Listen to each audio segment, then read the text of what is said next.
Twinkle, twinkle, little star.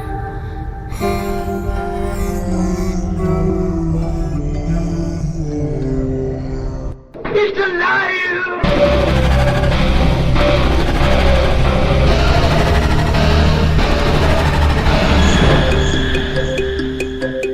Welcome to Where the Weird Ones Are.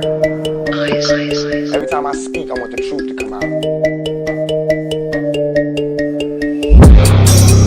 Powerful figures in Hollywood as well as powerful politicians who are in fact not human. They're reptiles or they're lizards or perhaps extraterrestrials.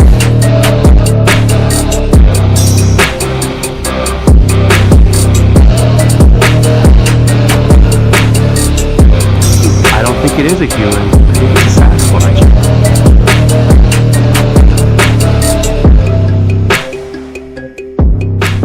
Go ahead and run. Run home and cry to mama.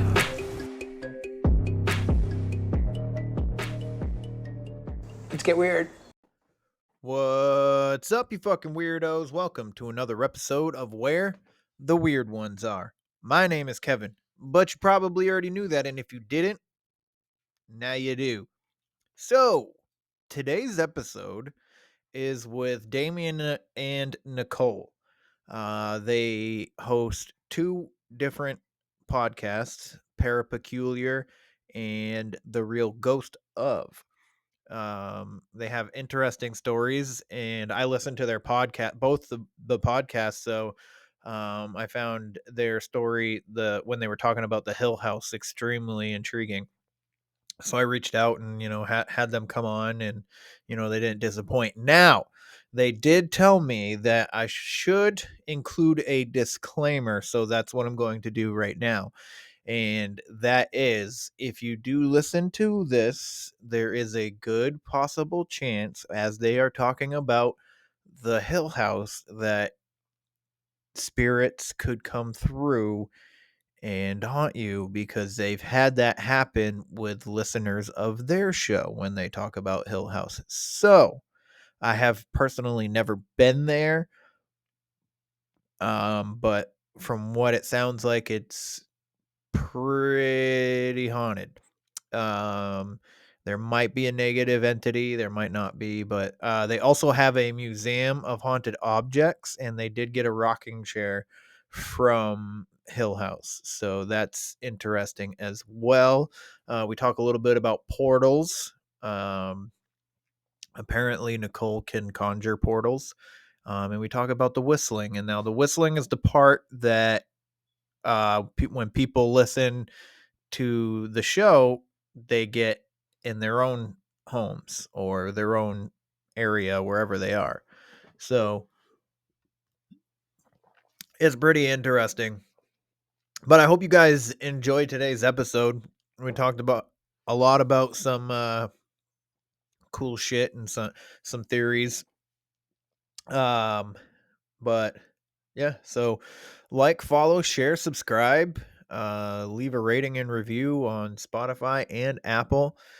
I have a website. It is called Where the Weird Ones Are podcast.com.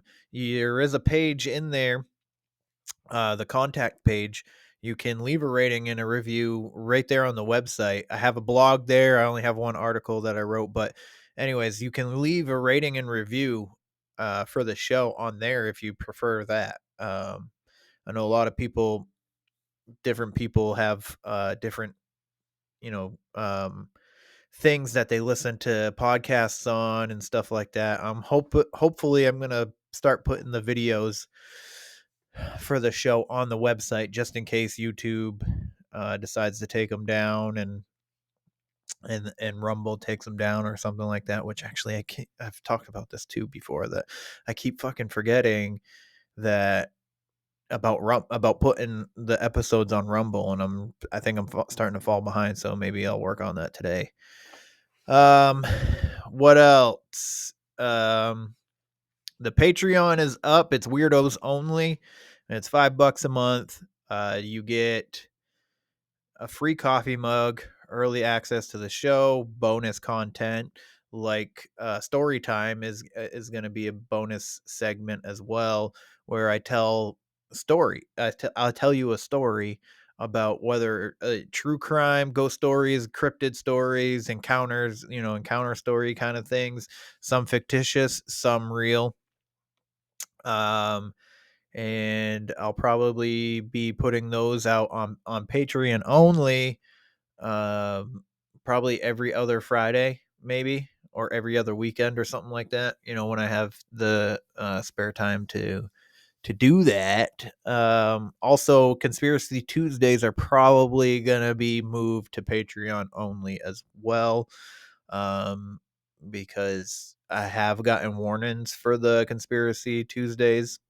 Nothing like official quite yet, as in the way of removing it from YouTube and whatnot, um but yeah, before YouTube has the chance to take it down, or Rumble, or you know um even Spotify and Apple, which I haven't gotten any warnings from, like the audio aspect. It's only the videos, and it's only YouTube, to be honest. So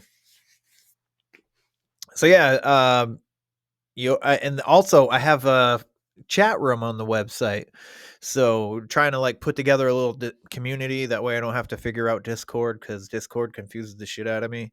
And it's probably super simple, and I'm just being a freaking old guy about it, but that's where I'm at. So I put a chat room on the website so you can talk to like-minded people, but you got to be a Patreon member to get the password to the chat room. So that's another thing. Um, yeah, I think that's it. Encounter Quest is coming up. It's coming faster than I'm gonna be able to anticipate, because days have been flying by like crazy. So that's April 13th in Hamlet, North Carolina. I will be vending, so come on and say hi if you're in the area. 40 and Fest, June 8th.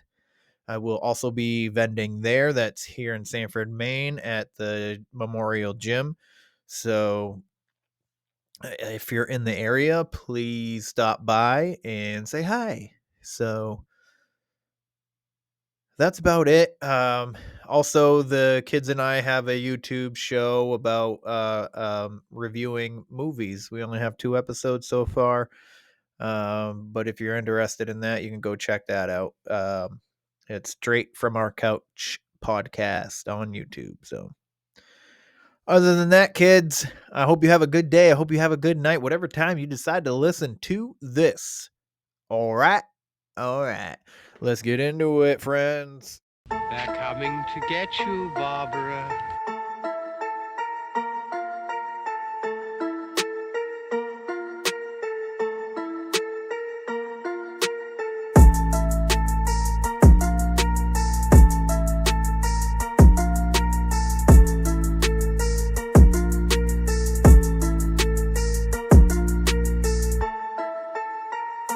Let's get weird. Let's get weird. Let's get weird. Let's get weird. Weird. Get weird.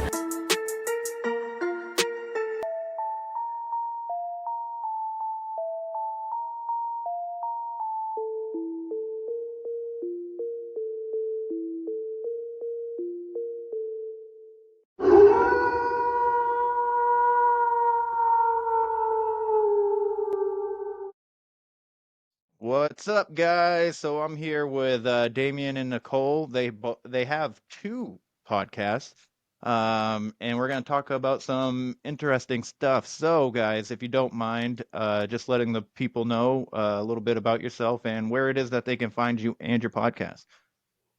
I'll let Nicole go first. I'll be polite this time around. Oh, wow. Groundbreaking. It's groundbreaking. Hi, I'm Nicole.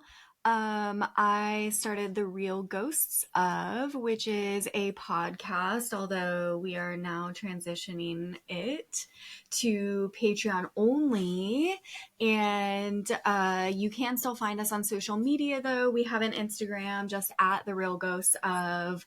And our other activities include Parapeculiar, which Damian can talk about. Peculiar, and that's a podcast that I started, which is now morphed into me and Nicole as well.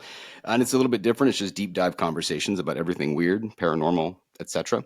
And a lot of stuff that we do is not on the podcast either, right? We do investigations, and again, that's going to be the Real Ghost of stuff. So that's going to be Patreon content. So a lot of stuff to unpack there. Nice, nice. That I look forward to it. So, um, so everybody listening, I listen to both podcasts that they have, and I've been enjoying it. So if you're looking for new podcast content, I'd highly recommend both of these podcasts. So, And that's um, great to hear, man. I really appreciate that. The idea that somebody could take that much content of the two of us is wild to me because yeah, And not get sick of us. that's the whole yeah, yeah, we that's the actually have a we're pretty sure that eventually we're going to end up just killing each other because we get so sick of each other. So the fact that you listen, that's amazing. You must be crazy. I must be. I think it's crazy that people even listen to me. Like, I mean, I know I have guests on every week and we talk about this weird stuff, but like I'm the most consistent part of this podcast, obviously, because I host it. And then I'm just like, when I started it, I just wanted to talk to people. Like the whole point was to talk to people about these subjects. And the more following and the more listenership that I got, I was like, what? Why do you like? I mean, I know people like to listen to other people's stories, but like, why me? You know what I mean? There's so many other podcasts because the whole point, like I said, the podcast, I just wanted to talk to people. I didn't even like think of like a following and and all that stuff. So, but it's been pretty fun. I met a lot of like-minded people, and this whole community they're so friendly. Yeah. So That's amazing to hear, man, because when I started Parapeculiar, it was the exact same thing. Like there was zero like thought in my mind of like, oh, I'm gonna start a podcast and like get some followers and do these things. No, it was just I want to have some wild conversations with some wild people. And if you have a podcast, that's easy to do. Because if I reach out to someone and I'm like, hey man, can I have 2 hours of your time to have a conversation? They're like, no, who are you? But if I'm like, hey, I've got a podcast, they're in. So yeah, yeah. I'll tell you because before I started out, I have been super introverted. It was very hard for me to just like have a conversation, especially with somebody that I didn't even really know. So when I first started reaching out to people, it was like felt really awkward. But the more people that I talked to, so I think it was probably like midsummer, I started really getting really comfortable with just having, you know, conversations with people that I've never even met in person before. So yeah. I think it's kind of like brought me out of my shell and kind of like helped me be me and express the who I am a little bit more. So it's been it's been rewarding in that sense. So um, but anyways, so you guys did an investigation at Hill House, and I was listening to those episodes. So if you don't mind, just bringing the people in through that investigation. Oh my God. Yeah. I don't know that there's I don't There's even a know where to lot. start with that because Hill House is so. I went first without Damian and Hmm. had an absolutely insane experience there. That was the only investigation that I have not been able to finish. And then Damian and we've gone back together, twice now? Twice. But it's still continuing. We're Well, it's still, still continuing. I mean, we just got a message, what was it, yesterday or the day before, that yeah. somebody that listened to the Parapeculiar episode where we had Sonny on, one of the owners, and we recorded it inside of Hill House.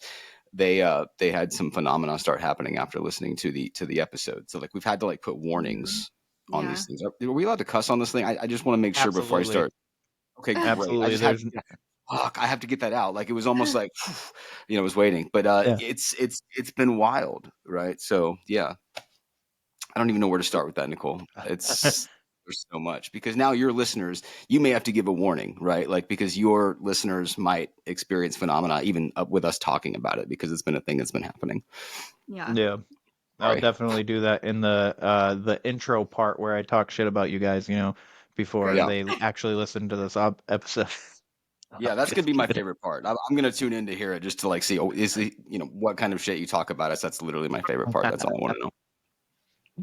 Yeah, so you guys had like weird phenomenon happen on the like going there, right? Like there was a weird storm or something like that.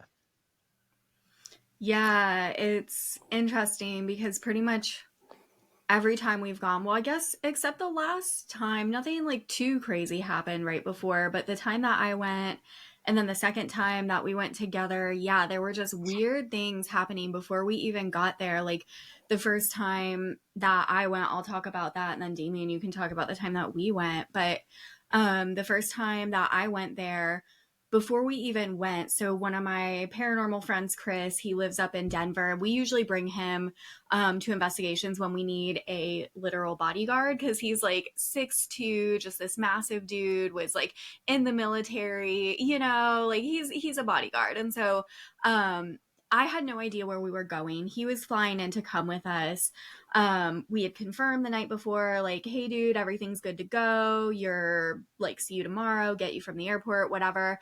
Then like 5 a.m. he wakes up for his flight, and we get a message like, it feels like I just got hit by a train. Like, I don't know what's wrong. I'm really sick. I am not going to be able to make it. So we're like, shoot, okay. So then it's me and one other person. And at this point, this was my first time going. And so with the real ghost of, I generally never know where we're going. So I have no idea. I have no idea of the history. I have no idea the extent of like, oh, like this is Hill House. Like we probably shouldn't be just walking in here like two like tiny females, but we're like, yeah, okay, cool. Like, sure, let's go. We're going to do this. And yeah, turns out maybe not, maybe not the best decision, but then stuff happened to us the second time too. Yeah, so that whole thing, it's kind of wild, because it could take literally hours to unpack. So I'll try to hit just like basic bullet points, right? But like, Yep. we're set to go. Like, we're going to go up there, and it's just going to be Nicole and I. So I mean, there a bunch of wild stuff. Like the night before, there was just like this wild storm that came in, which was it's interesting, just a total synchronicity, right? Because it just like started this whole trip. So like the next morning, whatever, we get up, we're going to go to Mineral Wells. We're driving out there, and I'd like to think that it almost felt like the beginning of a horror movie, because like the second that we got to Mineral Wells, like I just start feeling completely awful, just awful. And there was weird things that happened, like we almost got derailed on the road by a buzzard that flew like right at Nicole's windshield in the car, which was just weird, right? We get to Mineral Wells. I start feeling really bad. We go to this restaurant to have some lunch. We walk in, and we're the only table that is now somehow surrounded by flies. Just kind of weird, right? So we leave the place, we get in the car, and there's freaking flies in the car. Just weird, right? Regardless, Weird. feeling bad, the whole thing. All this other weird shit happened, and obviously, like, there's so much to unpack that if you want to hear about it, go listen to one of the podcast episodes, because it's all there. But when we do finally get to Mineral Wells, to Hill House, it was a fucking wild night. We had some just wild. Nicole, you got to tell the whistling story, because you're better at it, because you really more experienced it, right? Like, I'm upstairs, like tranced out, Yeah, that was the big event that occurred that is now people are also having experiences of. So yeah, when we were on our investigation, there was one point where Damian really wanted to go upstairs, and he was just really fixated on this the whole night, being upstairs. And that was the very first time that I went. When I went upstairs, the feeling up there was just so bad. I had to leave. Like, I wasn't even up there for 10 minutes. Like, that was, I can't be upstairs. You know, I did go upstairs the second time, but I didn't want to be up there all night. So Damian was just like, I need to go. I need to go back upstairs. I'm like, okay, dude, like, you go upstairs. I'm going to chill down here. And they have the kitchen areas turned into this little nerve center, and they have monitors up, and the entire place is just full of cameras. And so you can watch all of the cameras, see everything that's going on in the entire house from this little nerve center area. So I'm sitting there, Damien goes upstairs, and he goes up to the bootlegger room, which I think is also worth noting. This is inside of Toby's room, which is Toby is what they call the reported demon that is The at Hill resident House. demon, yeah. The resident demon, yeah. So he's inside of there, doing, I don't know what you were doing, a spirit box session, or I don't know, you're just like talking to the demon, I guess. But then I see you on the monitor, and mind you, this whole time I'm live streaming it on TikTok, okay? Yeah. And I see Damian on the monitor, and he's sitting in there, and he's kind of like leaned forward, and he has his arms, his elbows on his knees, and his head just starts like going down, like really slowly, but his head's going down. He's just kind of like trancing out. And so you can even hear me in the live stream. I'm like, I don't really like this. This feels weird. Something just doesn't feel good to me. Like, I think I might need to go up there. And so you can see me. I literally am like standing up, and you see, you know, the video is moving. And then right as I'm getting up, you hear just clear as day a whistle. Yeah. And so I'm looking at the monitor. I was like, what the fuck was that? And then you see Damian start moving and reacting and looking around.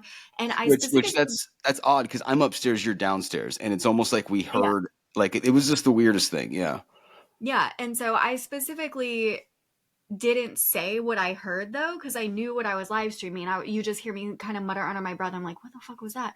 And then we start getting comments and people being like, I just heard a whistle clear as day. And I'm like, holy shit, like you heard that too? Okay, that's wild. So I'm like grabbing a flashlight. I go stomp upstairs to find Damian. And yeah, that was when I'm standing in front of this thing and it gets hit behind me and like goes off and scared the shit out of me. But that's, you know, aside from the whistle. But yeah, that was the big whistle that happened. And it was just really weird. But now that's the recurring theme with Hill House for us.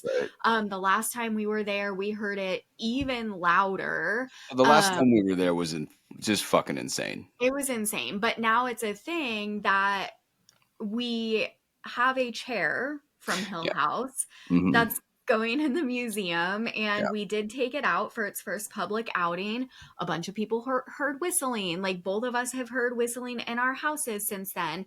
And we've done investigation events with like our Patreon members, our community, and they've heard whistling, and then they're going home, and now we're getting messages that they're hearing whistling. Our audio editor, who was editing the investigation episodes for Real Ghost Up, like she literally had to stop editing them in her house and edits them somewhere else because she was having activity in her house from the episode. So yeah, and we literally just got the message from somebody last night that they heard it was last night, right? Last night or the night before, like they listened to the episode, because we did an episode on Parapeculiar where it was the second time we went back, and we wanted to have a conversation with one of the owners of Hill House, Sonny. So we literally sit down in what's called the scratcher room, which, fucking funny enough, is where Nicole actually got scratched, right? Like one of the first things that happened when we were in Hill House the first time is we're down there, and I noticed like on her back right there, whoosh, there's just a scratch like that she had gotten from being in the scratch room. Fast forward to the second time we're there, we had a friend of ours who was helping do some filming, and she got scratched. Like she's sitting there and she's like, guys, my back feels like it's burning. And we look and there's like 3 claw marks like right on her back. This place is pretty wild. So the whistling though, to any of your listeners, if you just hear some random whistling, probably our fault, you know. So immediately. Don't blame us. Blame this fine podcast that you are listening to, and reach out to us because it may happen. Sorry. Yeah. Well, it might happen here. I have activity here already in my own house. Yeah. So, what's happening there? Shadow people. I haven't seen them in a while, but so this used to be my bedroom, and my bed literally was right here where I'm sitting, and I would always leave the door open, and I would just see them like either peeking in or standing way back in the back of the in the corner of the hallway next to my son's door.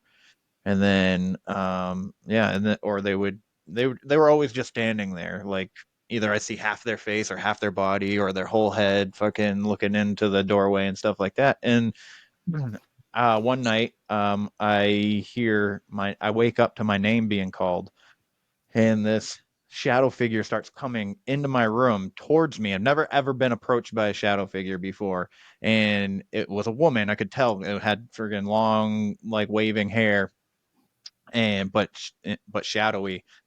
And she was like walking. The best way that I can describe it is she was walking like C-3PO, like just coming towards my bed, and I had this paralysis. I was stuck and I couldn't fucking move. And I'm like, oh my God, what the fuck is this? And I'm like, I see my phone just at the edge of my bed, and I'm trying to reach for it, and I'm just like staring at it really hard and wiggling my fingers, trying to get my hand to reach out for it. And finally, I break out of the paralysis, grab my phone, and it was like the shadow figure was just about to climb onto my bed, and I just light up the fucking room with my phone, and it was gone. Yeah. And that was the last thing that happened here to me. So I did like a prayer. Everybody's like, oh, do prayers and do sage and blah blah blah blah. Ever since then, I haven't seen anything at all now. But my daughter did say, I don't know if this happened after this incident or if it was before. My daughter's like, I was walking by your room one day and saw a person standing on your bed. I was like, oh, interesting. Yeah, fucking shadow people.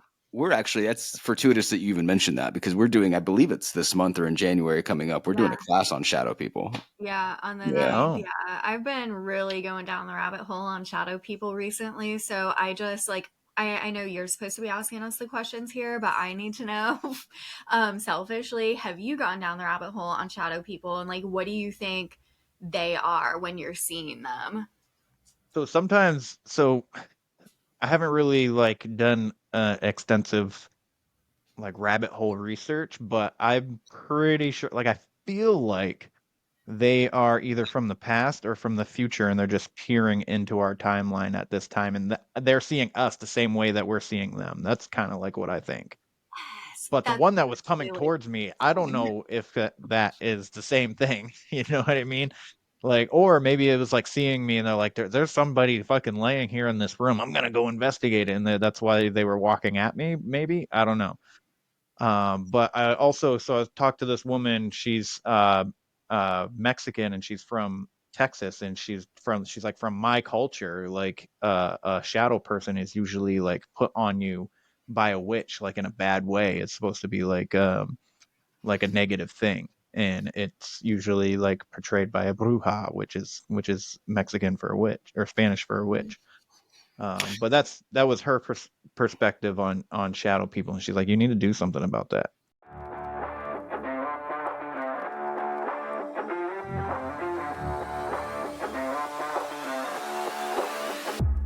Welcome to a world of love, friendship, laughter, and everything in between. Get ready for the Couple of Couples podcast, the ultimate podcast about life, hosted by a fantastic foursome. We've got not one, but two couples ready to discuss a wide variety of topics, interests, and current events. Join us as we take you on an often hilarious and rarely heartfelt journey through the ups and downs of life. Regardless of your walk of life, there's something for everyone on this podcast. Meet Daryl, Drips, Johnny, and Drops. Hi, I'm Daryl. I'm a professional nerd, avid gamer, and the self-proclaimed podfather. I'm Drips, also known as D-Rips, and also not the most articulate. I'm Drops, listening to find out if I am being held against my will.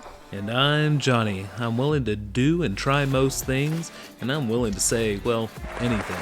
Each episode, these four fabulous friends will tackle topics like forming friendships, weird science, Delta gummies, origin stories, ear-biting lorikeets, juicy man booties, conspiracies, aliens, ghosts, pop culture, TV, music, and more. And the best part? That was only the first 9 episodes. Let us take you on a journey through the highs and lows of what it means to be alive, with witty banter, non-expert advice, and hilarious stories that'll have you in stitches.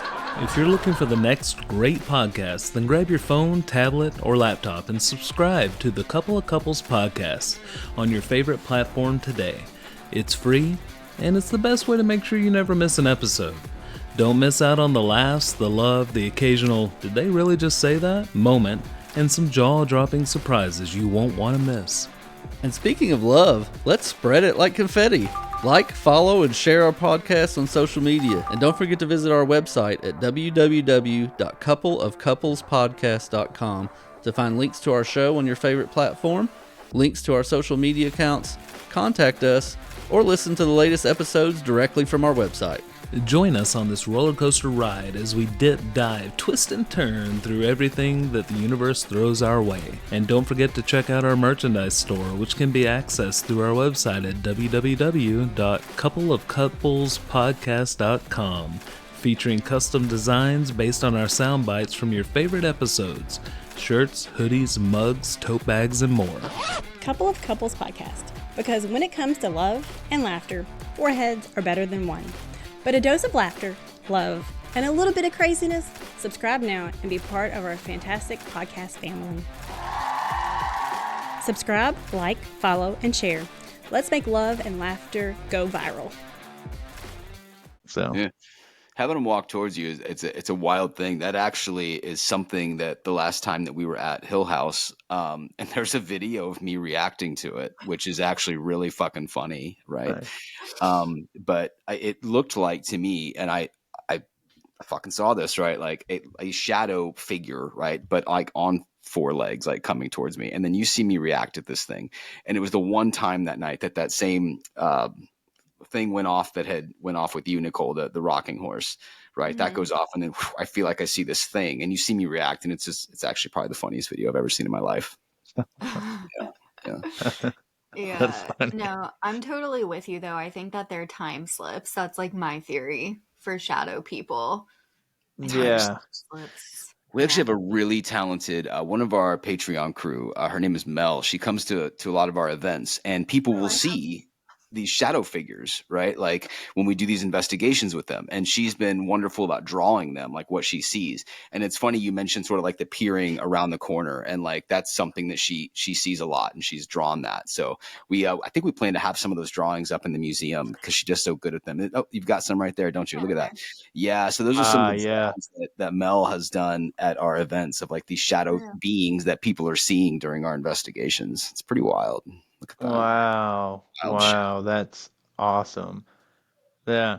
So, for the listeners that have no idea about Hill House, where is Hill House located?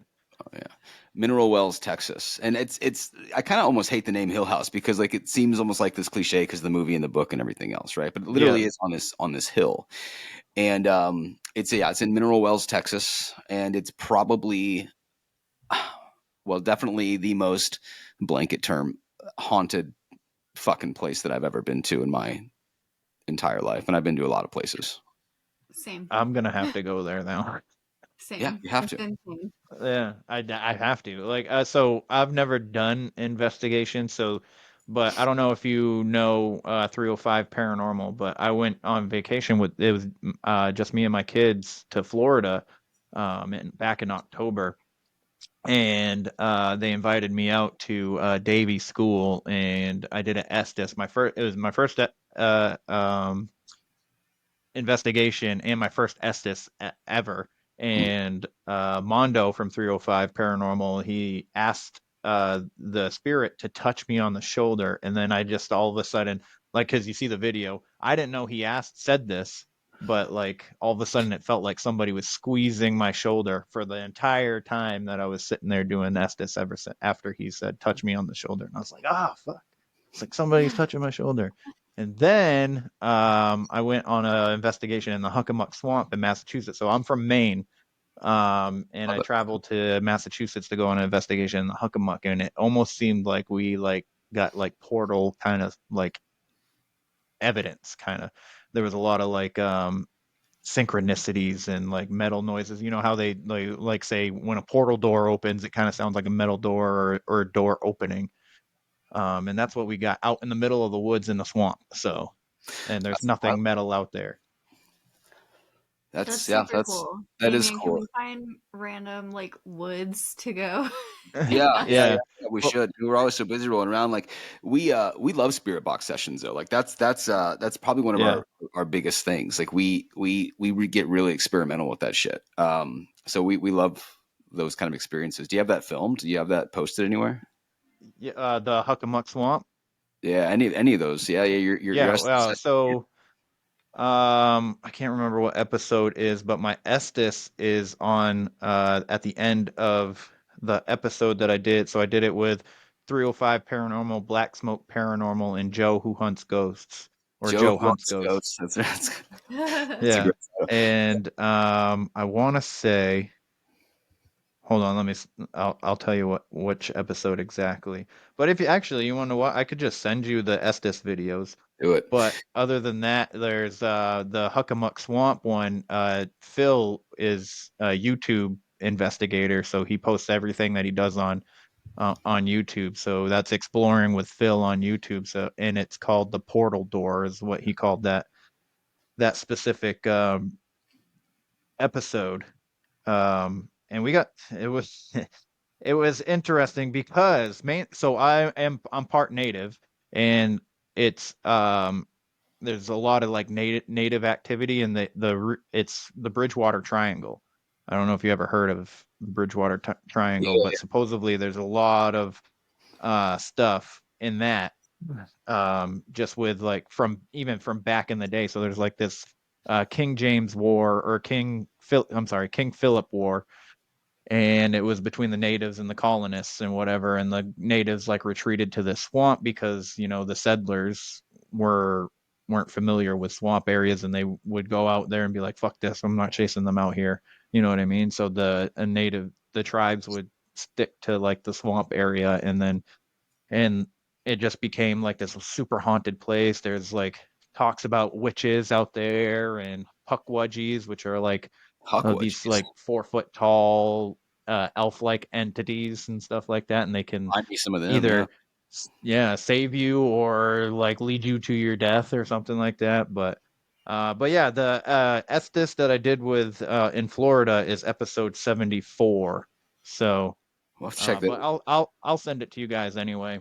Yeah, we just came off a wild session. The last one that Nicole and I did was at this old fort out here called Presidio. And Presidio La Bahia. yeah, Presidio La Bahia. It is, and it was just this wild session. I think we posted it, or we are posting it to our Patreon, so you can check it out there. But I mean, it's like a literal back and forth conversation, right? Like I'm asking questions, and she's and she's giving these amazing responses. And that night we got some wild stuff recorded too, some wild evidence. There's like this woman like crying is what it sounds like to me. I don't know if you've listened back to it yet, Nicole, but it's wild. There's like that knock on the door that keeps happening. So, yeah. Wow, that's amazing. So what got you guys started on number one, the investigation, but what got you into like what was the thought process behind starting the podcasts? Well, I think we both have different stories on Yeah, that. totally, You want to go totally. first, Damian? Sure. Yeah, sure. I mean, my sort of the starting point of sort of us coming together and doing what we're doing is I started all this just by being a collector of supposedly haunted items. And that initially started as just something I collect various antiques and oddities, and the stories that come along with something that's supposedly haunted as I think what first got me into it, which then kind of led me to doing these sort of, I wouldn't even call them investigations though, of like residential hauntings, but like showing up and documenting stories and looking around and maybe like recording, right, audio, things like that, video, my own way of sort of researching and investigating. That kind of led to wanting to have the Parapeculiar podcast, which was me wanting to have conversations with, I mean, the whole gamut, right, of the paranormal world, everything from investigators to UFO fucking hunters to witches, right? I mean, everything. So that kind of started all that, which brought me actually to Nicole, because I had her and her crew on the podcast, and then I was having her and her crew come do some events at the museum because I had opened a museum of the haunted items, and then that kind of brought us together, and then here we are. So her origin story is going to be different, but we kind of that's what brought us to this point. Yeah. Yeah, mine was I just have always been that weird kid that liked ghost stories and weird creepy things. Like when I was growing up, if I wanted a bedtime story, it wasn't ever like, "Oh, read me a Disney story," you know. It was tell me a ghost story. And even growing up, it was kind of the running joke in my family, like, oh, if you want to know if somewhere's haunted or you want to know if your house is haunted, just take Nicole, she'll tell you. um so I've just always had that interest. But then when I moved to Austin, um I realized that there were a lot more opportunities for actually getting involved with it. You know, obviously you start with going on like paranormal tours and ghost tours and doing that stuff, but then you see people investigating and, you know, you grow up watching the shows. And so obviously you're like, okay, wait, like I want to do that though. Like, how do I get to go into these places? And so for me, it was kind of a natural, like exactly like Damian was talking about with the interviewing people. You know, if you just ask somebody like, oh, can I talk to you for 2 hours? But I have a podcast though, you know, and they're like, yeah, okay. So it's like, okay, well, I'll just start a podcast and then I can like, I know how to like pitch for things. Like my day job, if you will, is in marketing, you know? So I'm like, okay, well, I can book those things, but I have to have a reason to book them. So if I start a podcast, then I can start booking investigations and going to these places and like doing this myself. So like, that sounds cool. Great. I'll do that. So yeah, that's really why I started it, just because I wanted to go investigate. And I'm like, well, I'm going to do these things anyway. I might as well just record it and I don't know, put it up. But yeah, definitely did not realize how much work that would be before I started. But yeah, and that exactly like Damian said, we started doing events together, because I also have an assortment of haunted, weird things in my office, a few of which now are in the museum. And yeah, then we were like, hey, we both are the same brand of weird. That's kind of interesting, huh? We should start talking about these things more. Yeah, and it also turns out that when we get together and do whether it's research, investigations, whatever, we noticed this early on because we would do little experiments in the museum, like after hours, and be like, "Hey, let's go up there and investigate. Can I get weird?" Right? And for whatever reason, when Nicole and I are doing these things, fucking shit just pops off all the time. I mean, it's wild. I mean, some of the stuff that we've sort of captured. So I think for us, there's that like excitement of like, well, fuck, let's keep doing these investigations together and see what happens, and we keep pushing that envelope. So, yeah, that's why we're able to put up with each other. Other than that, I mean, off camera, even on mic, sometimes like we get at each other. But yeah, so That's hilarious. yeah. I had a question while you were talking, and now I forgot. Which everybody listening's like, oh, here he goes again. He forgot his question. But all alike, man. We so sound did you have? Go ahead. What was that? Nope, we just sound a lot alike. People say the same thing on my shit. Like I'm always derailing people. So So did you ever have like a experience as a child and that led you into the weird stuff? Damien first? yeah, definitely. 100%. So growing up with my mom was kind of my origin story, right? She used to tell these wild stories when we were kids of this old farmhouse that she grew up in Missouri, like in the middle of nowhere, Missouri. And even as a kid, you would think to yourself, all right, these stories are absolutely too wild to be true, right? So it was always Yeah. kind of like this running joke between like me and my brother, right? And like other family members that like, oh, they make up, my mom makes up these stories about when she was a kid. So fast forward though, we show up to this family reunion one year and a bunch of us decide to ask like all her brothers and all her sisters about these stories. And it turns out that they were true. These are some wild fucking stories. Like even today, like when I hear them, I'll talk to my mom and be like, Mom, those really weren't true, right? And she's would get kind of agitated. She's like, yes, they were absolutely true. But my biggest one that kind of got me, I guess, interested in ghosts and weird shit like that. But probably my biggest one, I've told this on my podcast several times, so I'll try to super condense it here. But when I was 9 or 10 years old or whatever, I was in a really, really bad fucking car wreck, right? So I was in Missouri. My mom was in Indiana. She had a weird sort of like psychic medium moment where she just like knew that I was basically in trouble, like going to get hurt. So that was a big one for me. growing up, every time we'd move, she'd have to walk into a house and be like, I have to get a feeling about the house. And if it feels off or negative, we can't. So that's definitely my origin story there, I guess. Yeah. Okay. Because that's a And wild thing. Nicole, Like having your that mom is wild. sort of like know like these things, right? Right. Like that to me, I think never like a ghostly experience, but that sort of like psychic connection experience. It's kind of Yeah. a wild Yeah. thing to experience. I will tell you, like, so I've never felt like I had like abilities or anything like that at all. And but I feel like I have dreams where I witness something happen and then like it could be like the next year or could be like the next day or like a month or a week from now and like I would just be like I fucking dreamt this, you know what I mean, kind of thing. And it hasn't doesn't happen all the time. It's just like once in a great while, something like that. But I had somebody on the podcast last year and she never been appeared on somebody else's podcast. She had her own podcast. So they're both mediums, and they were on together. And she's talking, and I'm just like, my eyes start swelling up, like I want to cry, and I'm like, and I get like this nervous, like anxiety feeling, and I go, are you about to cry? I'm like, I'm really sorry, but like, are you about to cry? Do you feel like nervous or anxious? She's like, yes, very. And I was like, well, I was like, because my eyes are like, as you're talking, I feel like I want to cry, and I know these aren't my feelings.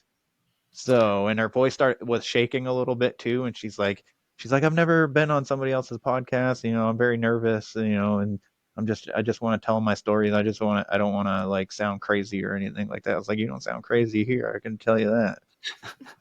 So yeah, and then after we got done recording, she's like, maybe you're a little bit empathic or something like that, and I was like, I don't know, like Well, it's I just funny when felt you say you don't know. Like you're stuff that. like, I have dreams, and I feel like I dreamt this before, and now I'm like feeling people's emotions like this, and you're like, well, I don't know. Maybe I am. Maybe I'm not. Yeah. You don't think that you are. Damian.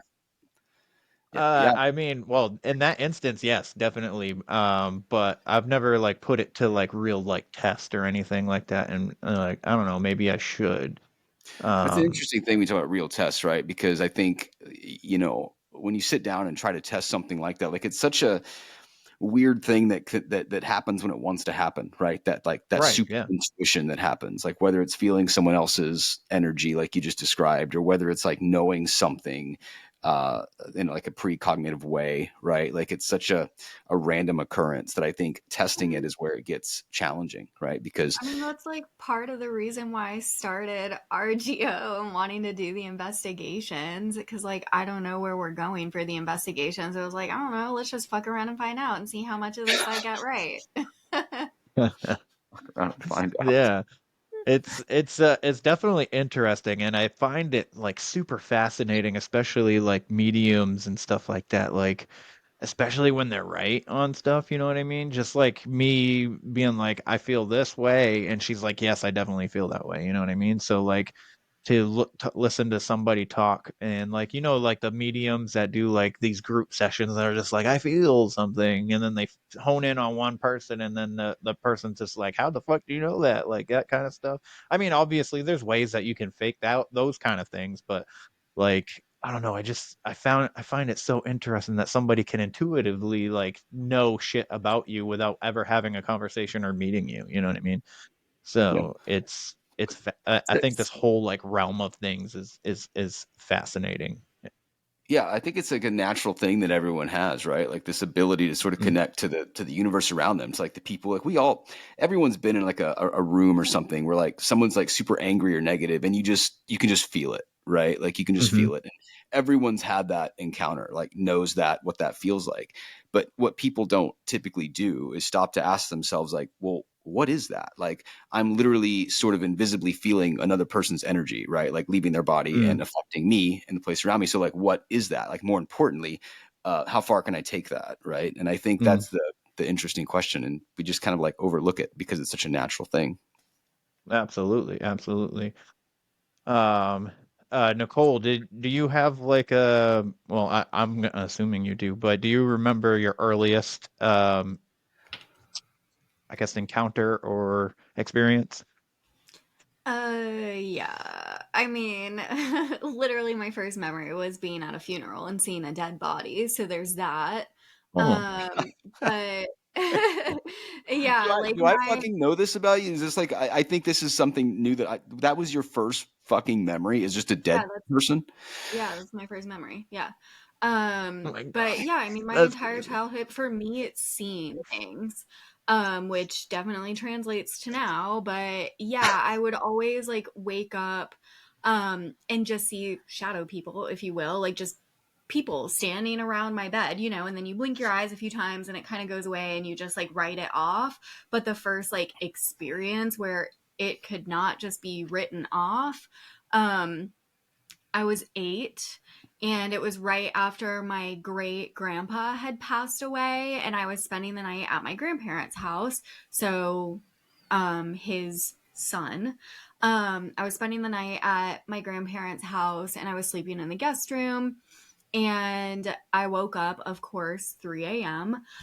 They had this digital clock. So I see the clock, 3 a.m. And then I look over in the doorway, and there's this like baby blue, like misty figure that's kind of like glowing from within, but there's no light source. Like, it's night, it's completely dark, and it kind of expands to form this like human shape, and it's just standing there looking at me. Now, asterisk, the reason the color is important is because my great grandpa had this like newspaper boy cap in that same baby blue color that I was obsessed with, and he had given it to me like about a month before he passed away. So that same exact color, standing in the doorway. Eventually it kind of like disappears. But the thing that was the most weird to me is I don't remember feeling afraid at all. It felt very like calm and comforted, and I was just looking at it like,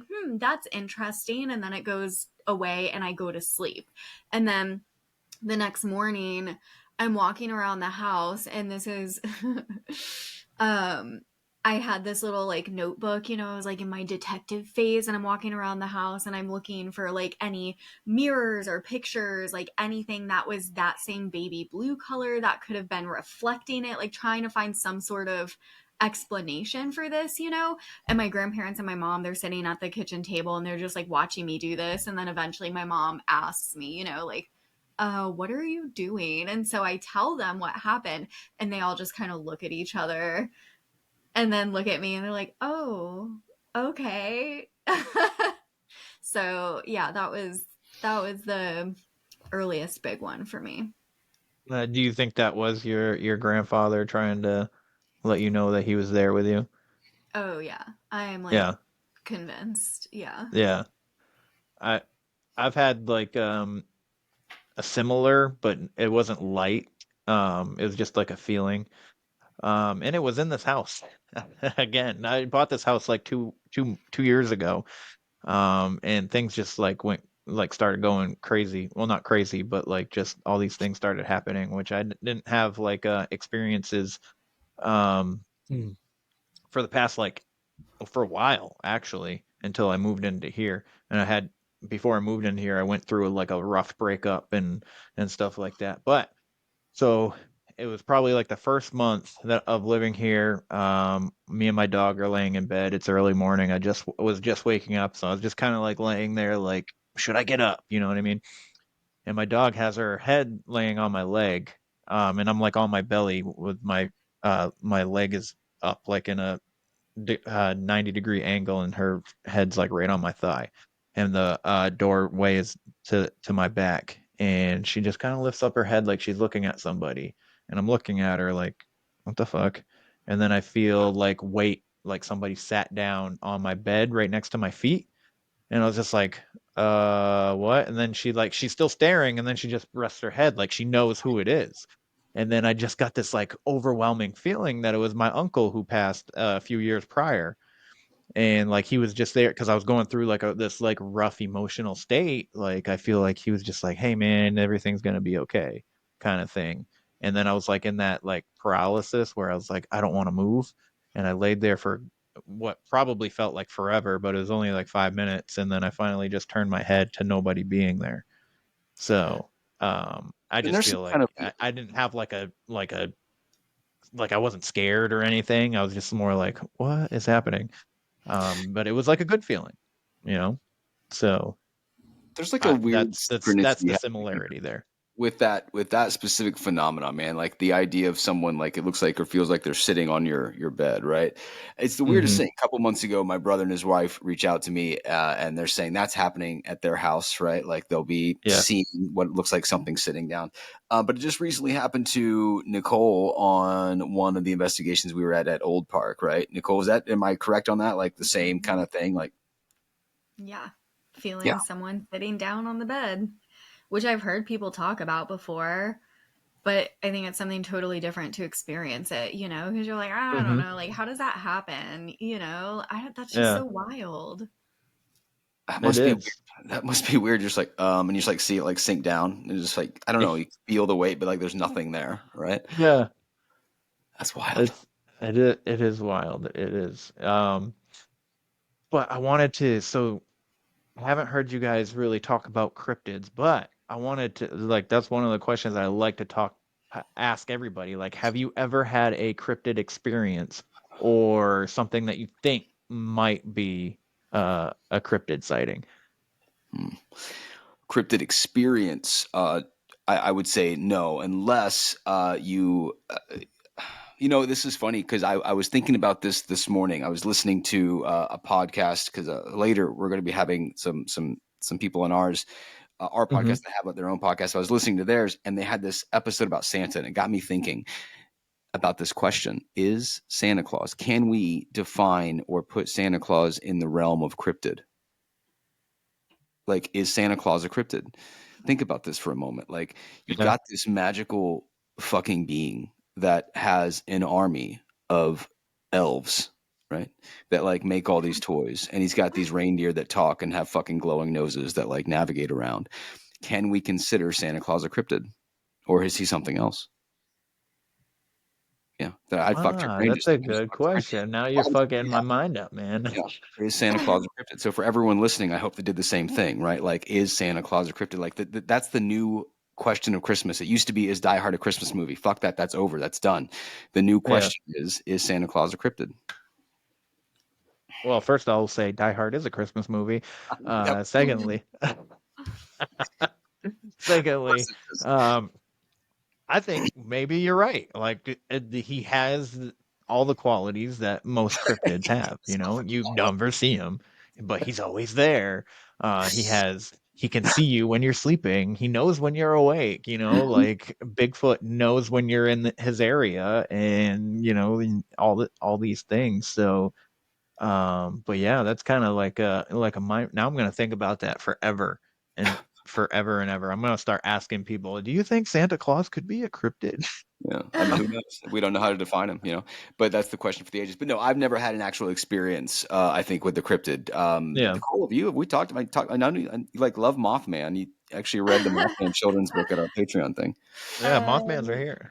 There he is. Well, probably can't see him. For me, it's, I don't know if you think fairies would be in that category. I will say, I know when I was a kid, I have no recollection of this. This is just what my mom has told me. But the very first house that we lived in, the backyard, it like backed up to this big forest, this big like wooded area. And I know when I was a kid, this was, pre-internet, okay? And I would go out back and play, and I would like wander around in the forest. And whenever I would come back in, my mom would always ask me what I was doing. And apparently I would always say I was playing with the fairies. So that was like years. Yeah. And that's what I would always say. So I have no recollection of this. And this was after like I do have some memories from that time. But that specific, like the forest area and like being in it, what I was doing back there, no memories of that. Welcome to Zach Solved Mysteries, the most important podcast you'll ever hear in your life. I know enough about most things to be inaccurate about everything. We're not just a podcast, we're an experience. This story f***s, dude. Prepare to have your life transformed Because not listening to us could be a grave mistake. You must wake up every day and say, today's the day someone's going to murder me. We're not just tackling the classic mysteries of the past. We're rewriting history itself. Robert Stack, I think, had dirt on people. Forget everything you thought you knew about unsolved mysteries. Or any sort of mystery. Maybe there were giants. Who knows? Who cares? Subscribe now to Zach Solved Mysteries anywhere you get your podcasts. Get solved. Haha, mystery solved, my bitches. I have to wonder too, like if cryptid sightings, cryptid experiences are essentially just paranormal sort of experiences, right? But like the different way that we each perceive a phenomena in some way, like maybe to one person it ends up being a cryptid sighting versus one person ends up being some sort of an apparition or a UFO sighting, right? I don't know. Yeah, it's that whole realm is interesting, and there's like a whole bunch. It's almost like the same thing. You got people that go out specifically to hunt cryptids and to try to see them or have these experiences, and it's the same kind of thing with ghost investigation. And you're applying almost like kind of the same methods in a way.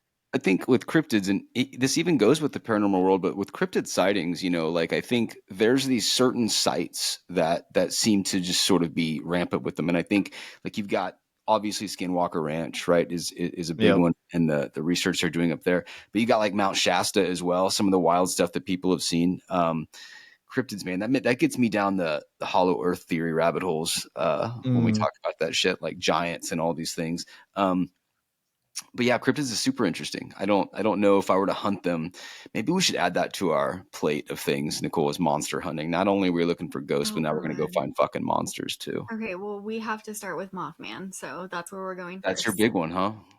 You guys could get a TV show on monster hunting. You'd probably be better than mountain monsters. The problem is we go into these haunted locations and I'm always trying to push Nicole like by herself into these like haunted rooms, right? Now if like we go into the swamps, I'm like pushing Nicole into the woods like, oh, the creature is out there. You need to be alone with the creature. And luckily you've never gotten hurt. We need some kind of well, she got scratched. Policy. Well, that's not my fault. Well, it might be actually. Yeah, it probably is, Damian. Probably is my provocation, my demonic provocation. Anything that goes wrong ever is your fault, Damian. Yeah, we resigned ourselves to that for sure. That's hilarious. So I have where I think I'm not gonna go into the story because people are probably tired of hearing me talk about it. So I'll just tell you after we're done recording. But I have a memory of possibly going through a portal into like a fairyland. When I was a kid. You mentioned portal, right? Because people talk about like cryptids and cryptid sightings, and could it be sort of like interdimensional shit, right? Versus like some animal that we've just not discovered. Like, could it be some sort of interdimensional being shit? So that's an interesting thing. God damn it, you've told that story too many times. You're going to do that. You're going to say, oh, I walked through a portal and I went into the fairy world, but I'm not going to talk about it right now. I'm just not going to do that. That's wild. How do you do that to a guy? Have to. I've talked about it too many times. I've been on other people's podcasts. I was on the confessionals talking about it. So the crazy thing is to go out into the Huckamuck Swamp and have this like portal-like experience out there. So like it's really weird. But have you guys, that's another question that I want to ask too. Like, have you ever felt like you went through a portal at all? Like, especially on investigations. Like, I feel like this stuff could possibly happen on an investigation, especially. I'm going to touch on the Halloween thing. That's the closest I can think of. All right. So what we did, and this is just a stupid thing for us to do, but we did it. And for our Patreon people, for our Halloween sort of like hangout, we decided, hey, we're going to go see if we can haunt a place. So we go to this Airbnb out in this place. And one of the things that Nicole does is she sort of opens a portal. You'd have to explain that better than I can, right? Regardless, we're doing these different experiments. By the end of the night, I'm out in the living room and I'm noticing what looks like lightning bugs, right? Like fireflies, like in the living room, right? And I'm like, what the fuck is that? Right. And I keep seeing it. So like a part of me is like, is my brain like malfunctioning and do I need to go to the hospital? Right. Is something going wrong? So I'm like, Nicole, there's fucking lightning bugs everywhere. Like there's fireflies everywhere. And she's like, oh yeah. Are they over by this area? I'm like, yes. And she's like, yeah, it's because I fucking opened a portal. And I'm like, oh, okay. So that's the closest thing I can say. Right. But that also could be just like the dual psychosis that we probably instill in ourselves. But that was pretty interesting, pretty wild. And just to have Nicole be like, yeah, sorry, bro, I opened a portal. I'm like, that's fucking weird that's just like your like response, like, yep, portal open, sorry. And I'm seeing these lightning bugs around. So that's the closest I can get. That's fucking I don't know. I feel like when we were at Hill House the last time, to be Oh. honest with you, it felt like the whole upstairs area felt Well, like a different fucking dimension. now that Because you fucking say that, yeah, go ahead. yeah, there was that whole night, like when you were up there, there were a few times where like we called each other on our phones, right? Because he's upstairs, and if I'm downstairs, like we don't have walkie talkies or anything, so we were literally like on the phone. But there were multiple times where like I would be talking and they just wouldn't hear us on the phone upstairs, or even like tried like yelling up there, or they would try yelling down to us and you just wouldn't hear it. And Yeah. there was just so much wild activity happening up there that night. Like you would be standing up there and you'd hear people like talking in a different room, like having a conversation, and you'd go over there and then it would move to a different spot, or like hearing knocks and things. It was just like constant. Like we didn't even use any equipment because the activity was just so constant. But it really felt like, well, you were upstairs pretty much the whole time, but No, anytime I was downstairs and then going upstairs, like it just felt like a It was different. completely different world. And the like communication issues, not hearing things, that to me felt like it was like a different fucking dimension. No, you're absolutely right, and I can't even believe I didn't think about that, because what you're describing, it was so wild. Like there were times where either I'd be upstairs alone, or even one time when Megan, our friend of ours that was with us, went up there with me. Like, keep in mind, like you're upstairs in this house, and then the downstairs, it's not like it's far. Like you can talk normal and then hear, right? If you're on the first floor and I'm on the second. And there were times where like you'd be calling out to whoever's downstairs, like Nicole, whoever, and they just wouldn't be responding. And so you're finally like, hello, hello. And they'd be like, yeah. And you're like, did you not hear me the past like 2 minutes? And they're like, no. And it was the weirdest thing because it kept happening. And you would, like, to Nicole's point, you'd be upstairs and you'd be hearing what sounded like conversations, almost like if you were like a fly on the wall at a dinner party or something, and you'd go towards where these conversations are, and then they would just sort of like be in the other area now, just all over the place. Really, really wild. So I don't know if I would say that it was like going through a portal, but I guess in many ways, yeah, that's probably pretty fucking close. Wow, that's wild. That's definitely wild. Well, that was the night too. Like, it was Nicole and I were up there at one point, and as we were talking about something, maybe potentially even debating something, downstairs there was this door that started rattling, right? Like, and people were down there seeing that, and it was just a weird. Yeah, we have all that shit on video. It was just a weird. The activity there that night was wild. Wow. So I have to ask, like, what did you do? So going back to the fireflies and stuff, where you're like, oh, by the way, I opened a portal. What do you do to open a portal? Well, I won't give the exact recipe in case anyone who is not a practitioner wants to try to do this. Yeah. But I mean, it's a pretty common belief for a lot of people that using any sort of spirit board, Ouija board, will open a portal in some way, shape, or form.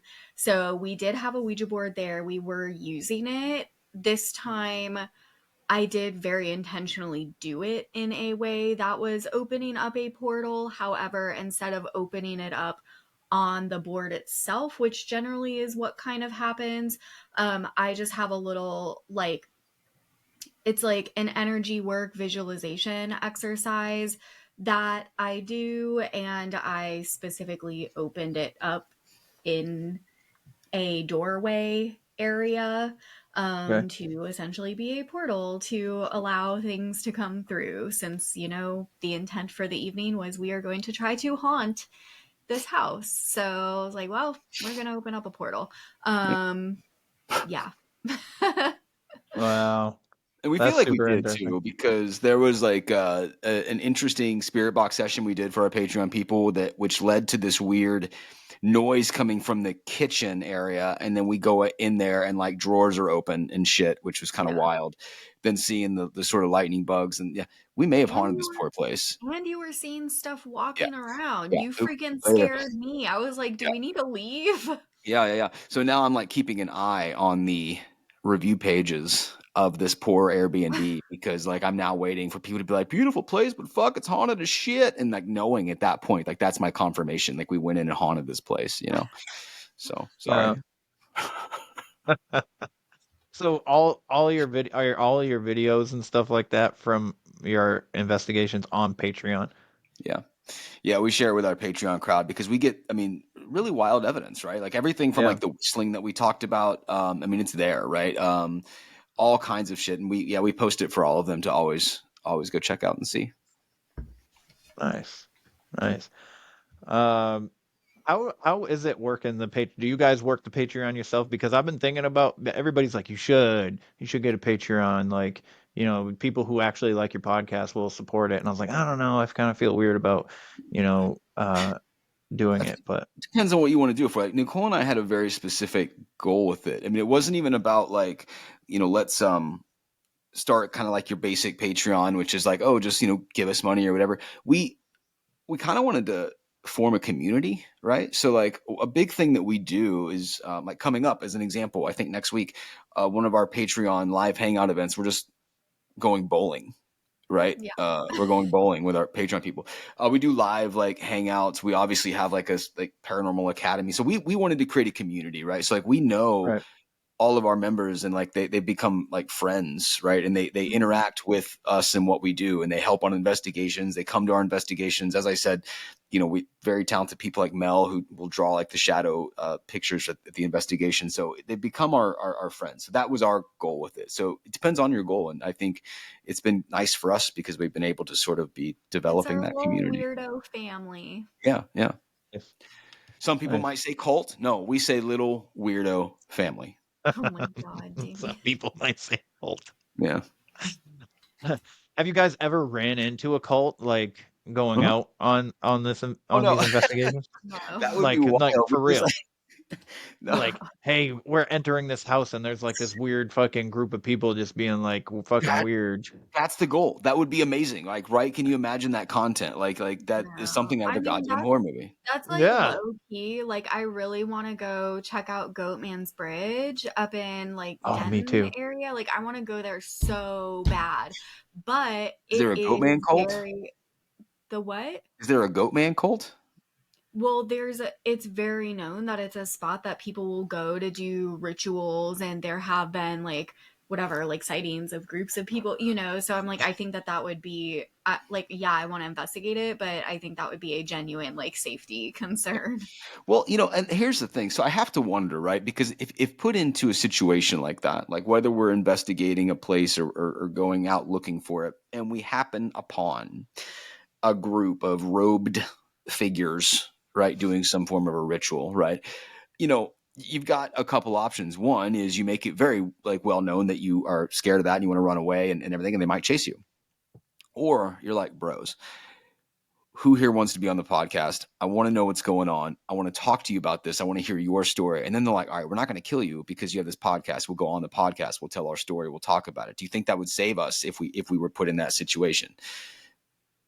See the way she's looking at me. She knows. She's so. Yeah, she's so sick of this because this is my thinking, and this is what gets us in trouble and has shit like whistling following us around, and our listeners as well. So it is my fault.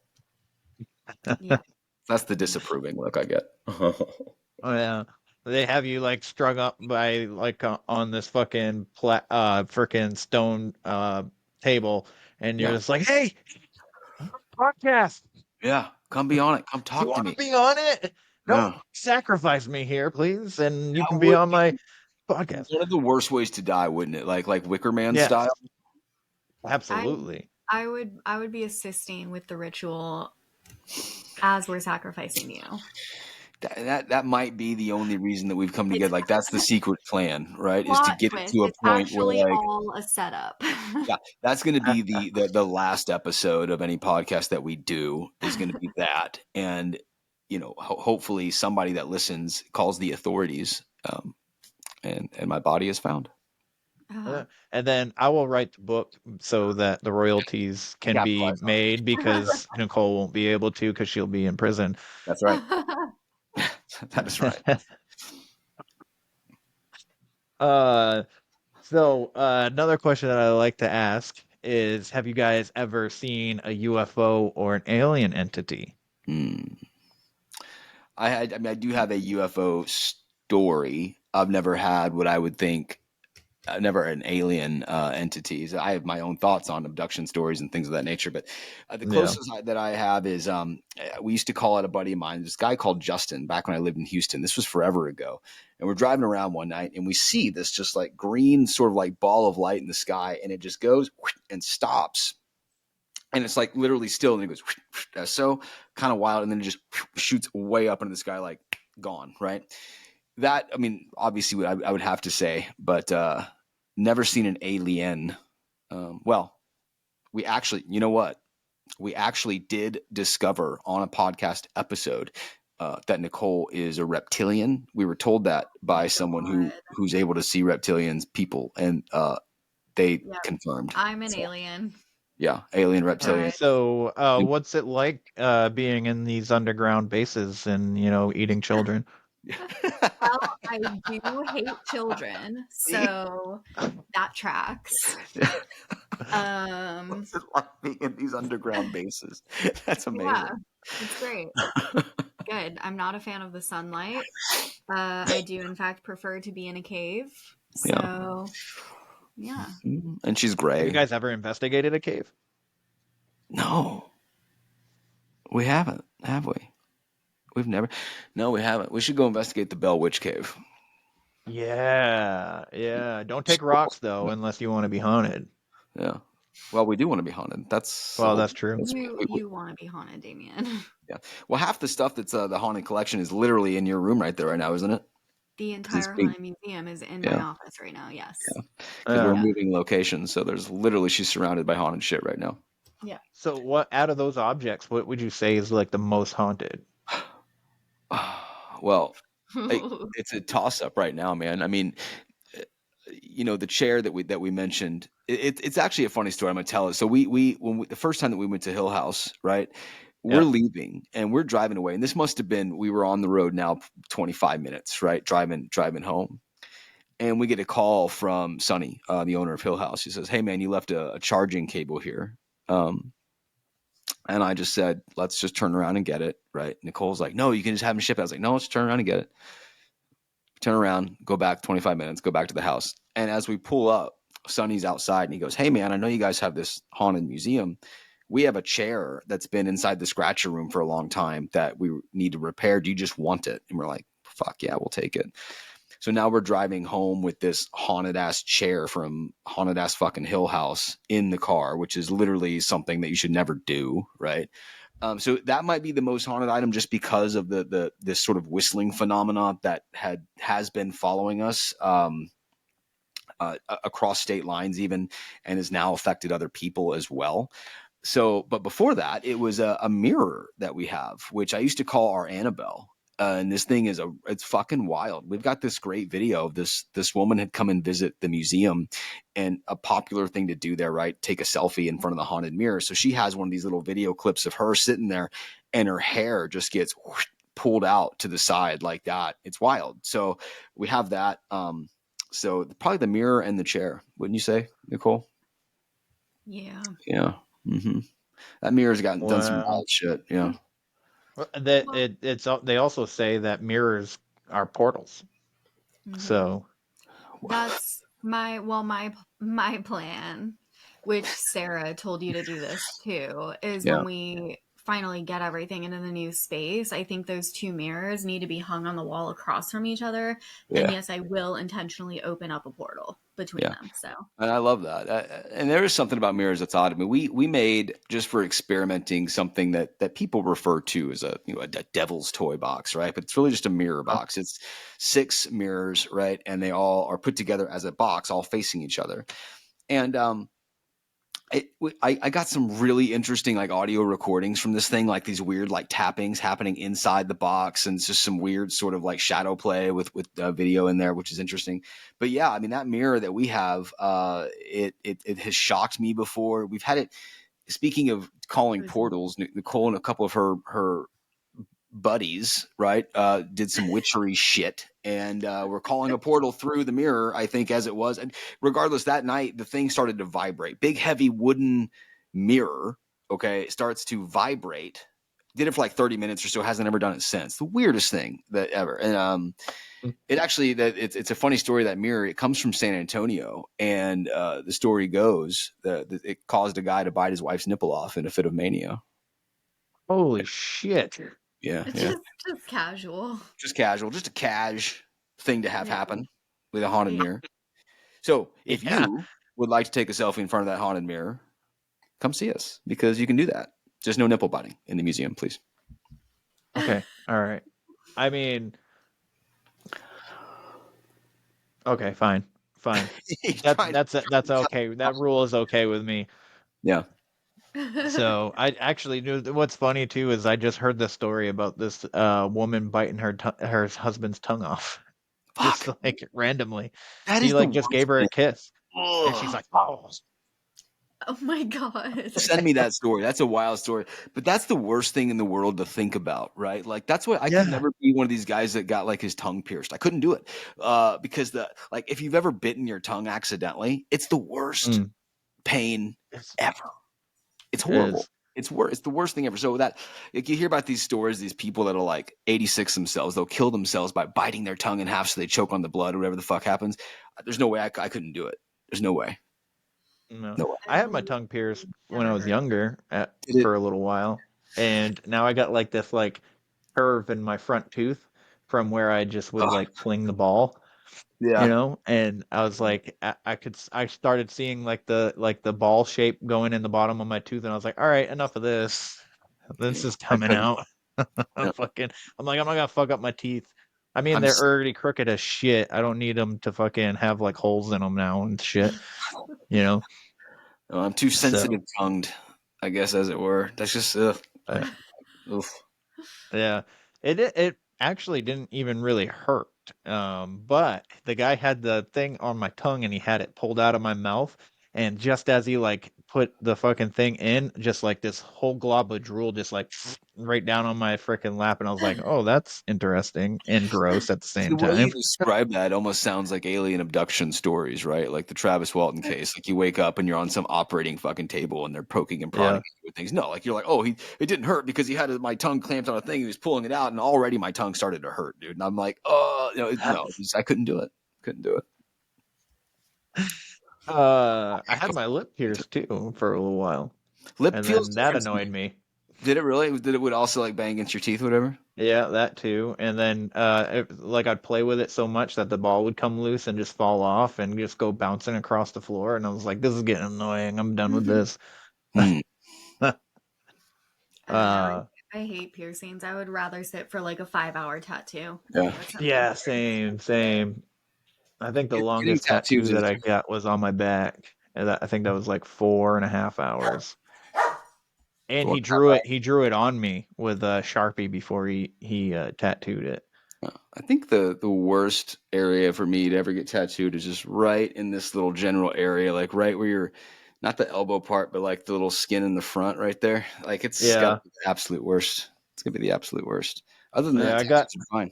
But I can't do I piercing. got a tattoo right here on my bicep that gets really close to that, but it doesn't go into that.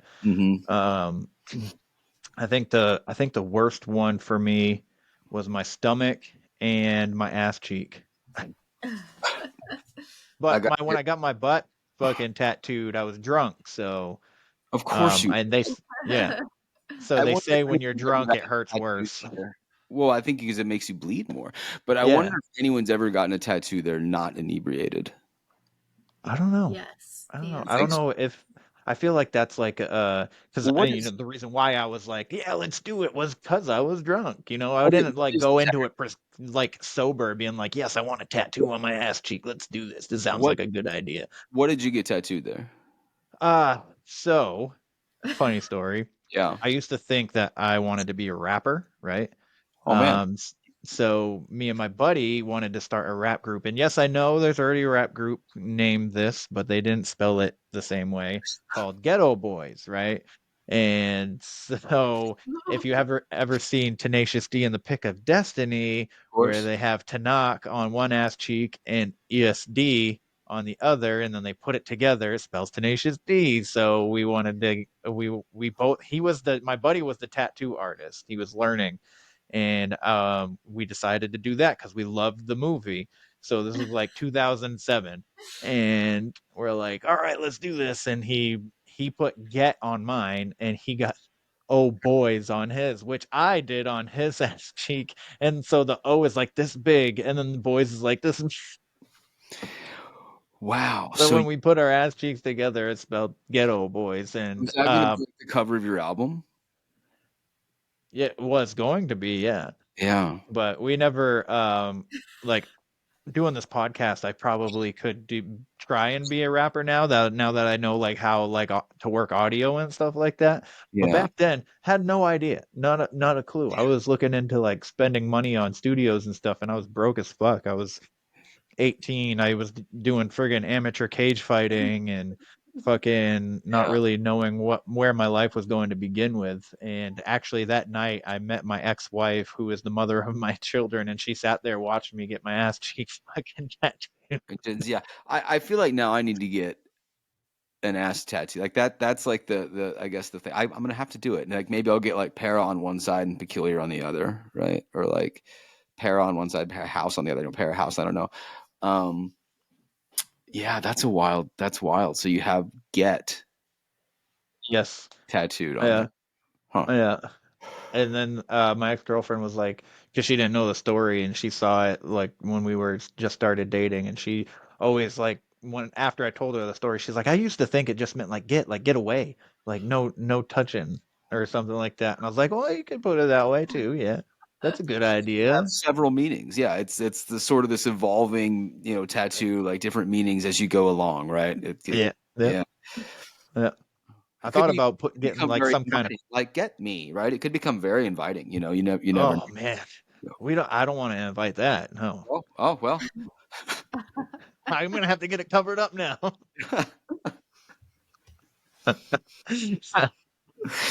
Maybe I'll put Mothman on there.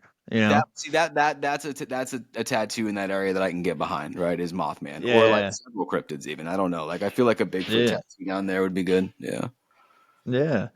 I do want to do like a horror movie sleeve up my left leg at some point. But Yeah. other than that, we'll What see era? where that goes. All Yeah.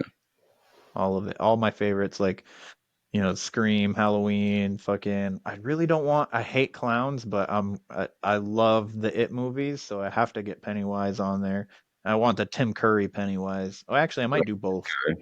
Yeah. But Tim Curry was such a amazing actor in general, and it's really sad to see the state that he's in now. But that's also another question that I love asking people, if you can, like, what is your favorite horror movie? Yeah, dude. If you were to see my horror movie collection, everything from VHS to Blu-ray, I mean, it would make your head spin, man. So that for me, that's got to be like broken down, right? Like by era, Yeah. by genre and shit. Like there was a long time where I was like obsessed with like, let's say Universal monsters, right? Like all those old classics. But then you got all the old trauma movies and the B movies, and you got modern movies. Like if we're talking, let's say modern times, I think the best modern horror films made were Midsommar and The Witch. Like those two for the modern times were going to be probably the two best. But that's such a crazy question. Like my favorite, I can't have to be slasher. What you know what I mean? So Right. No, I get it. Like Ghost of Suspiria. I That's my can't favorite. I can't That's a pimp decision. specify a favorite either, so Yeah. I don't expect anybody to, but like some people can, and so That's what I'll say. I'm just gonna go Suspiria. That's what I have to say. It's just my gut says say it, so I'm saying it. Suspiria is the Okay. best horror movie. Yeah. All right. Nicole, do you have one? I mean, if I was forced to pick one, I'm going to go with Blair Witch because when it came out, the way that they marketed it and it being made to believe that it was like real and it was this documentary and this actually happened, like the first time watching that, it scared the absolute shit out of me because I thought it was real. Same here. Same here. I think I was like in 5th grade when it came out, and we watched it on Halloween. Yeah. Yeah. It's Yeah.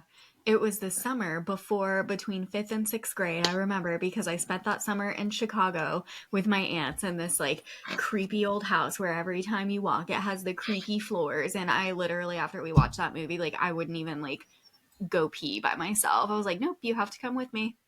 Yeah, same. I remember jumping up actually. I was like curled up in a blanket on the floor, and like the way it ended, I jumped up and I go, "What happened?" I'm like, where are they? Where'd they go? Like, are they dead now? Like, is that what we're supposed to believe right now? I'm like, oh my God, this is crazy. My mom's like, shh, calm down. It's just a movie. And I was like, yeah, but it really happened. And because like you said, they marketed it to be like this real documentary. Like it scared the crap out of me. And so like the Really, same thing for the next couple of nights for like a week or two at night when it was dark out, I didn't want to go like walk down the hallway or anything like that by myself. really fucking underrated movie is going to be Blair Witch Project Part 2, the sequel. Great movie. So Yes. if you've not watched that, go watch that. That's a good one. Yeah, it is a good one. It's got the goth girl hanging out fucking randomly in the freaking graveyard in the beginning, and I'm When just that came like, out in the 90s, you had to have that scene in your horror movie. You had to have that. That was just what absolutely. it was. And so maybe that's why I like the movie so much. No, but it's also got this guy who many years later was on a great show called Fargo season 2. If you're a fan of that show, one of the guys is in there. It's a great underrated little fucking movie. I agree. So what do you guys have plans for next? Like, what are you planning on investigating next? Fuck, we've actually been talking about that. We got a lot coming up for the year, for the new year, right? Like we're planning Yeah. like our next places to go investigate. One thing for sure is at some point I'll be doing a solo run of Hill House, and now when you do that, they actually stream it from their account. So if you have interest in seeing that, then check that out. They'll stream it live. We'll be streaming it live Patreon. But I'm gonna do a solo run, and I think there's only like so far 6 people that have done it. Like out of the thousands of people that have been there, right? So you get like a special fucking t-shirt and everything that says, "Oh, I did a lone wolf challenge." So do that. And we've got just more stuff with the Para Academy that we've done that we'll be adding and building in the next year. Lots more stuff, man. We've kind of been talking about that, so there's a lot. Yeah. Nicole always looks 20 overwhelmed. I'm looking forward to this year, especially now that I got 1 year with the podcast under my belt and stuff, and now I'm starting to like vend these like cryptid cons and stuff like that this year. So that'll be pretty cool. And I think I have one that I'm vending where I'm selling my merchandise for the show. Um, and my homemade hot sauce in North Carolina at Encounter Quest. Homemade So hot sauce. yeah. I fucking love hot sauce. You gotta send me some of that homemade hot sauce. I will. I'm trying to like I'm gonna because I'm making a website and I'm gonna sell the hot sauce specifically off of that because like my t-shirts and all that stuff go through like a different site, so I don't like hands-on. I'm not hands-on with that stuff, but the hot sauce is gonna be hands-on. I'm gonna like sell it strictly off of the website and at events. So Is your hot sauce cryptid infused? cryptid infused. Cryptid Is that? infused. Yeah. So I right now I'm trying to figure out what I want to do on the label. I want to put some kind of like theme of like cryptids and ghosts and shit like that on the labels and stuff. And it's just called Weird Sauce, like Kevin's Weird Sauce or some shit like that. I don't know. That's great, But man. like associated with the show, kind of, you know what I mean? Love that. So, what do you got coming up next for you, Nicole? Well, Damian and I do everything together now, so whatever he decides to book for us. Yeah. All What she right. means is I'm in control. Not really. Oh Complete my mess. That's why there's just chaos everywhere. God. Yeah. Yeah, chaos. So are you on the hunt for like more? Obviously you are, but like, do you have your eyes set on like another like haunted object? Yeah, we're always on the lookout for those, right? I mean, people will send them or kind of donate them. They can do that, right? And we'll put their story like as part of the collection. So if you have some weird shit that's causing you issues, like you know how to reach out to. But I don't think there's one specifically because like the chair is so new and the phenomena around it is so new, and we like to really kind of dive into these items when we get them and try to investigate as much as we can. So I'm sure throughout the year, like every year, they will come in, but there's not one specifically that I've got my mind on right now. Okay. All right. Um, so last question that I like to ask everybody, are you guys finding fulfillment in your life with all the shit that you're doing with the investigating, the podcast and all that in the museum? I'm gonna let you start. I'm gonna give a sassy reply first. I'll find a lot more fulfillment when Damien doesn't reschedule things and does what I tell him to do. But yes, when he does, it is because I'm very like, obviously it's hard balancing a lot of things, but um, when things can run smoothly, and you have that, you're like in that good flow of everything's like balanced and you're getting all of the things done that need to get done. Like, yeah, that's, I mean, the best feeling ever, because then you're literally getting to do all of the things that you love doing. Mm-hmm. Yeah, no, I mean, for me, the answer is a resounding yes, right? Like, I think it's wild some of the stuff that we do, right? I mean, if you're out investigating someplace and you have some of these experiences that we've had or I've had, like, it becomes wildly fulfilling doing this, right? Because it's like this wild rabbit hole that you get to stay in, right? And then doing the podcast, of course, because one of my favorite things to do is to have conversations. So get to do that, get to run around looking for ghosts, and so yeah, it's wildly fulfilling. So much so Nice. that you almost like keep pushing the envelope, trying to keep it going, right? So Yeah, it's constantly seeking those good feelings and that you're on the right path kind of thing, you know what I mean? Like like me too. Like I feel fulfilled, especially like meeting people like you and stuff. And then I become friend. Usually, once somebody's been on, I become friends with them. You know what I mean? And then I like randomly will be like, "Hey, just checking in. I want to know if you're okay. How are you feeling today?" You know, kind I'm of gonna thing. randomly check in with you and be like, "Hey, man, I'm out of hot sauce. Can you send me some of the hot sauce, some of that weird stuff?" Yeah, yeah, absolutely. Um, but if you don't mind, letting everybody know where they can find you and find your show one more time. Nicole. Yeah, so you can find The Real Ghosts of on podcast platforms on Instagram. You can find Parapeculiar on podcast platforms on Instagram. And you can join our Patreon. It is patreon.com/parapeculiar. That's where you can So find us, yeah. And in 2024, you'll have a YouTube channel for sure, but that's where you can find us right now. awesome, awesome. Well, everybody listening and or watching, uh, I would appreciate it if you went and checked out their stuff because I listen and I think it's great, and I think everybody that listens to this, I think you'll find their stuff just as intriguing, if not more.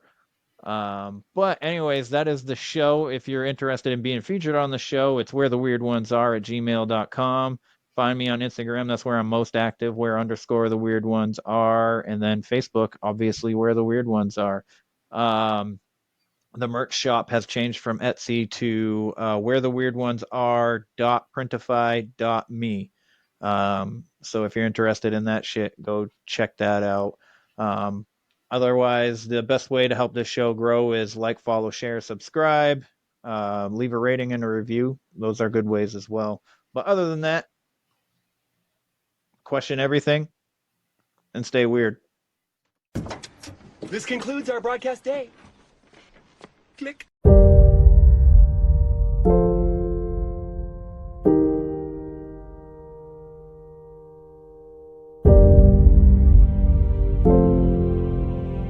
Because in the end, none of us have very long on this earth. Life is fleeting. And if you're ever distressed, cast your eyes to the summer sky, when the stars are strung across the velvety night, and when a shooting star streaks through the blackness, turning night into day. Make a wish.